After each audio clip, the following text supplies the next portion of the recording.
Setelah kemunculan anggota klan naga Fate kuno, Xiaoyan lantas membawa anggotanya untuk mengikuti kelompok tersebut.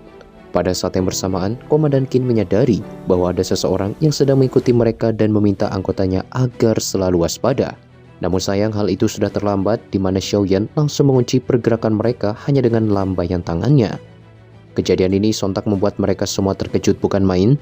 Bahkan Komandan Qin sendiri yang berada di ranah Douzun bintang 5 sama sekali tak mampu melawan sedikit pun. Xiaoyan lantas bertanya dengan nada tegas dari Pulau Naga manakah mereka berasal. Meskipun tekanan yang diberikan Xiaoyan sangatlah kuat, tetapi mereka tetap tidak mau membocorkan identitas mereka, terlebih ada sebuah misi yang harus diselesaikan. Mendengar hal tersebut, amarah Xiaoyan pun melonjak dan langsung mencengkram tubuh Komandan Qin hingga mengucurkan darah. Rasa takut yang luar biasa pun seketika melonjak di wajah Komandan Qin. Dia akhirnya membuka mulut dan memberitahu bahwa mereka sebenarnya berasal dari Pulau Naga Utara. Saat ini ketiga pulau sudah membentuk aliansi dan bersiap untuk memulai perang besar. Namun dikarenakan sang kaisar baru yaitu Xian telah muncul, ketiga Raja Naga pun kesulitan dan berniat merekrut klan Piton 9 Tanah untuk bergabung dalam aliansi. Tidak hanya itu, tiga Raja Naga juga berhasil merekrut klan Phoenix Iblis Surgawi dengan imbalan tubuh Xian.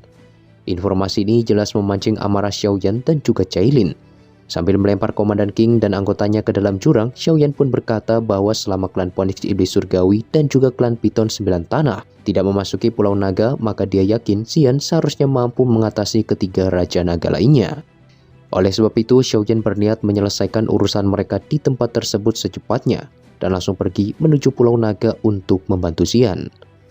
Singkat cerita, perjalanan pun berlanjut dan akhirnya tiba di sebuah lorong bawah tanah.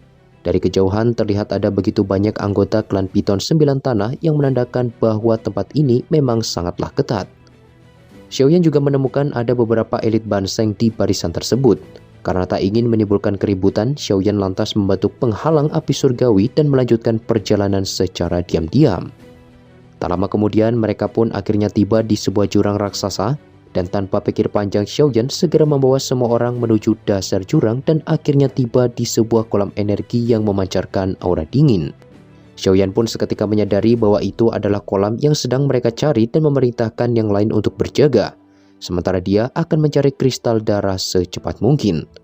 Dengan perlindungan api surgawi, Xiaoyan pun terus menelusuri ke dasar kolam dengan kecepatan penuh. Namun sayang, meski telah menyelam cukup lama, Xiaoyan sama sekali tak menemukan tanda-tanda adanya kristal darah. Sebaliknya, dia justru bertemu dengan gerombolan ular yang tiada habisnya dan terus-menerus mengejarnya. Tepat ketika Xiaoyan akan menyerah, sebuah suara tiba-tiba saja terdengar. Hal ini sontak membuat Xiaoyan terkejut sekaligus bertanya-tanya, apakah ada orang lain di tempat ini? Begitu Xiaoyan mengikuti sumber suara tersebut, dia secara kebetulan menemukan seorang lelaki tua yang tersegel di dasar kolam ini. Dari persepsi Xiaoyan, dia langsung menyadari bahwa orang ini sepertinya berada di bintang 3 Douseng. Sesaat kemudian, lelaki tua tersebut pun tampak membuka matanya secara perlahan dan meminta Xiaoyan untuk menyelamatkannya. Selama Xiaoyan setuju, maka dia berjanji akan menjadikan klan Piton 9 Tanah sebagai bawahannya. Sesaat kemudian dia lantas memperkenalkan diri dan memberitahu Xiaoyan bahwa dia adalah ketua dari klan Piton 9 Tanah yang bernama Yao Ming. Semua ini bisa terjadi karena sebuah kudeta yang terjadi dalam klannya sehingga berakhir dikurung di tempat yang penuh akan energi kegelapan ini. Meskipun Xiaoyan memiliki niat baik, tetapi dia tidak langsung mengambil keputusan. Dia justru bertanya sebenarnya apa hubungan yang dimiliki Yao Ming dengan pengkhianat tersebut. Bahkan sampai tega untuk mengurungnya di tempat semacam ini. Yao Ming pun menjelaskan bahwa Yao Xiaotian adalah adiknya sendiri. Namun setelah dia menduduki posisi ketua sekte, para tetua termasuk adiknya tersebut merasa tidak senang dan akhirnya melakukan kudeta dengan cara yang begitu licik. Penjelasan tersebut pun jelas membuat Xiaoyan terkejut, tetapi meski Xiaoyan menyelamatkannya sekarang, apakah mereka mampu mengalahkan adiknya yang sudah mendapat dukungan penuh dari para tetua? Yao Ming pun memberitahu bahwa dia memiliki tongkat 9 piton tanah yang telah diwariskan oleh ketua sekte sebelumnya. Selama dia bebas, Yao Ming yakin mampu mengalahkan para pengkhianat tersebut mengingat kekuatan adiknya hanya berada di bintang 1 Douseng. Yao Ming yakin dengan adanya bantuan Xiaoyan, masalah ini pasti akan teratasi serta klan Piton 9 Tanah berjanji bahwa mereka pasti akan membalas budi sebaik mungkin. Ucapan tersebut pun sontak membuat Xiaoyan cukup tertarik. Apalagi dia memang membutuhkan banyak bala bantuan untuk menolong Xian dalam waktu dekat. Akan tetapi tentu saja Xiaoyan tidak akan melepaskannya begitu saja. Selama Yao Ming setuju untuk memasang segel pada jiwanya, maka Xiaoyan bersedia membantu sampai dia mendapatkan kembali posisi ketua sekte. Dengan begitu, ancaman Yao Ming berkhianat akan langsung menghilang sepenuhnya. Tetapi jika Yao Ming menolak, maka Xiaoyan akan melupakan tawaran tersebut dan melanjutkan perjalanannya. Bagaimanapun, dia sebenarnya tidak ingin terlibat akan masalah internal yang sedang menimpa klan Piton 9 Tanah. Mendengar persyaratan itu, Yao Ming pun tampak termenung sejenak. Meski hal ini sangatlah berat, tetapi demi membalaskan dendamnya, Yao Ming pun akhirnya setuju dan menerima persyaratan tersebut. Singkat cerita, Xiaoyan lantas memasang segel pada jiwa Yao Ming sembari bertanya perihal kristal darah yang disebutkan Ya Lao sebelumnya. Yao Ming pun menjelaskan bahwa benda ini sangatlah langka dan baru terbentuk setelah 1000 tahun lamanya. Beruntungnya Yao Ming memiliki sebuah kristal darah yang telah dia sembunyikan selama bertahun-tahun dan bersedia untuk memberikannya kepada Xiaoyan sebagai bentuk ketulusan. Dengan gembira, Xiaoyan pun menerima hadiah tersebut dan bertanya, lantas apa yang harus dia lakukan untuk melepaskan rantai tersebut? Yao Ming memberitahu bahwa rantai ini bukanlah masalah utama. Selama Xiaoyan berhasil menghancurkan batu yin musim dingin yang terpasang di ujung rantai, maka rantai hitam yang mengekang tubuhnya bukan lagi sebuah masalah. Mendengar hal itu, Xiaoyan pun segera bertindak dan mencoba memukul batu tersebut dengan kekuatan penuh. Akan tetapi, meski telah memukul sekuat tenaga, namun batu tersebut masih tampak kokoh tanpa adanya kerusakan sedikit pun. Hal ini sontak membuat Yao Ming merasa kecewa dan perlahan mulai putus asa.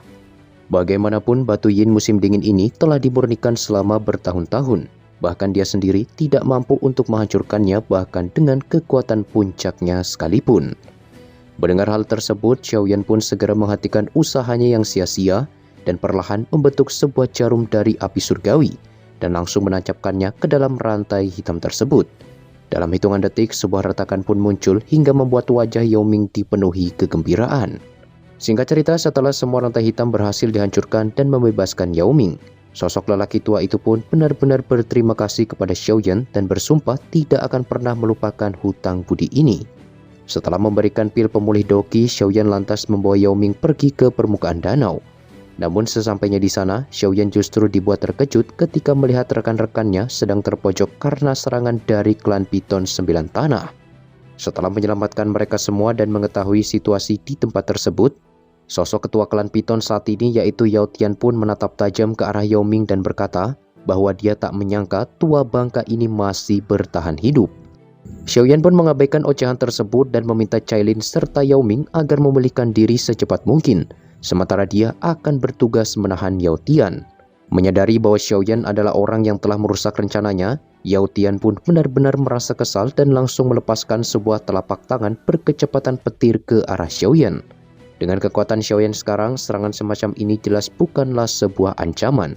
Hanya dengan gelombang api surgawi saja, Xiaoyan sudah berhasil menghancurkan serangan tersebut menjadi serpihan cahaya. Yao Tian pun sempat terkejut ketika melihat api surgawi milik Xiaoyan. Tidak heran dia mampu membebaskan Yao Ming dari belenggu batu yin musim dingin. Merasa tidak terima akan pertukaran sebelumnya, Yao Tian lantas melepaskan teknik kelas Tian bernama jari musim semi. Meskipun daya hancur yang dihasilkan oleh serangan ini sangatlah dahsyat, tetapi Xiaoyan juga merupakan seorang elit doseng yang memiliki teknik kelas Tian. Dalam sekejap, Xiaoyan pun mengaktifkan teknik telapak tangan surgawi untuk memblokir serangan tersebut. Ledakan maha dahsyat pun seketika mengguncang seluruh jurang ketika kedua serangan kelas Tian ini saling bertabrakan. Pertukaran tersebut secara alami membuat Yao Tian sadar bahwa lawannya kali ini bukanlah sosok yang mudah untuk dikalahkan. I don't ever slow up, no I don't take shit. I got no love for the fakeness. If you wanna play tough and wanna hate this, I'll always show up.